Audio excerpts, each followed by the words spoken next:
नमस्कार मैत्रिणींनो, माझ्या चॅनलमध्ये तुमचे खूप खूप स्वागत आहे. तर मैत्रिणींनो, आज मी तुमच्यासाठी एक चविष्ट, मऊ आणि लुसलुसीत असे वरण होईल अशी एक ट्रिक. तर व्हिडिओ शेवटपर्यंत नक्की पहा, तरच तुम्हाला समजेल. तर मैत्रिणींनो, आज पूर्ण व्हिडिओ नक्की पाहिला तरच तुम्हाला ही ट्रिक कशी वापरायची आहे ते समजेल. तर व्हिडिओ शेवटपर्यंत पहा आणि चला तर मग आपण आता चालू करूया. आणि हो, व्हिडिओवर जर नवीन असाल तर चॅनलला नक्की सबस्क्राईब करा बरं का, आणि लाईकसुद्धा नक्की करा व्हिडिओ आवडला असल्यास. आता बऱ्याच जणांची डाळ शिजत नाही, तर ती डाळ कशी शिजवायची आहे आणि मी सांगते तुम्हाला. इथे मी पहिले पाणी टाकून घेतलेले आहे कुकरमध्ये, आणि त्यानंतर त्याच्यामध्ये आपण डाळ लवकर शिजण्यासाठी आणि मऊ स्वादिष्ट होण्यासाठी त्याच्यामध्ये आपण आता थोडेसे तेल टाकणार आहोत आणि हळद टाकणार आहोत. त्यानंतर थोडेसे मीठसुद्धा घालून घेणार आहोत. मिठाने पण डाळ लवकर शिजते.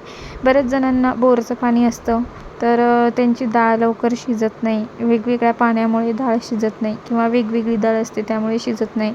तुम्ही ही ट्रिक नक्की वापरा, नक्की डाळ तुमची लवकर शिजेल. त्यानंतर काय करायचं, जर तुमची पॉलिशची डाळ असेल तर अशी धुवून घ्यायची 3 वेळेस. माझी घरचीच डाळ आहे, त्यामुळे मी एकच वेळेस अशी धुवून घेतलेली आहे. पॉलिशची डाळ असली ना, त्याला केमिकल्स असते, त्यामुळे डाळ आपली 3-4 वेळेस धुवून घ्यायची आहे. त्याच्यातून घाणाचे पाणी निघते.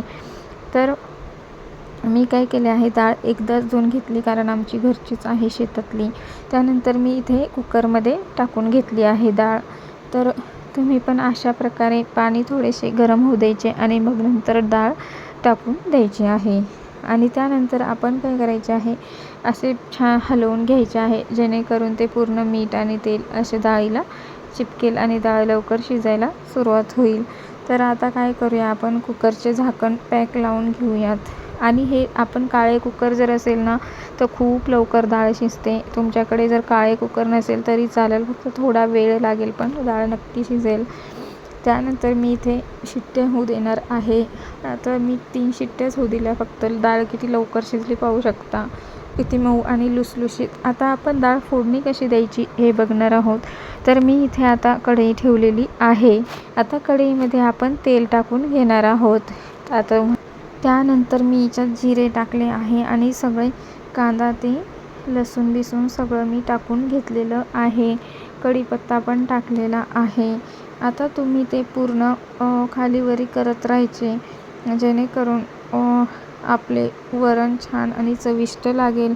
मी इथे कांदा, टोमॅटोज आणि लसूण, कढीपत्ता टाकून घेतलेला आहे. त्यानंतर आपण हळद टाकून घ्यायची आहे.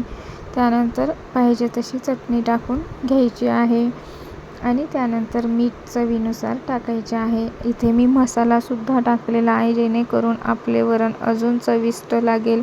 पाहू शकता तुम्ही त्याला किती छान अशी तरी आलेली आहे. तर मैत्रिणींनो, तुम्हाला माझे व्हिडिओज कसे वाटतात मला नक्की कमेंट सेक्शनमध्ये सांगा, आणि नेक्स्ट व्हिडिओ कशावर पाहिजे हे सुद्धा मला नक्की कमेंट सेक्शनमध्ये सांगा. आणि व्हिडिओ आवडल्यास व्हिडिओला नक्की लाईक करून जा. तर आता मी डाळ शिजलेली टाकून देणार आहे, आणि त्यानंतर मी थोडेसे गरम पाणी, कोमट पाणी टाकणार आहे, जेणेकरून आपल्या डाळीची चव चालल्या जाणार नाही. गरम पाण्याने डाळीला छान अशी चव येते, आणि डाळ खूप चविष्ट लागते आणि मऊ पण होते.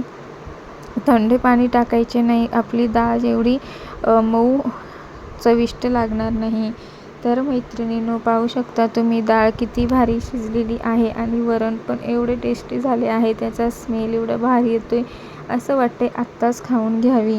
तर मैत्रिणींनो, तुम्ही माझ्या व्हिडिओवर नवीन असाल तर प्लीज चॅनलला सबस्क्राईब करा, आणि नेक्स्ट व्हिडिओमध्ये आपण भेटूया. चला तर मग मैत्रिणींनो, धन्यवाद माझा व्हिडिओ पाहिल्याबद्दल.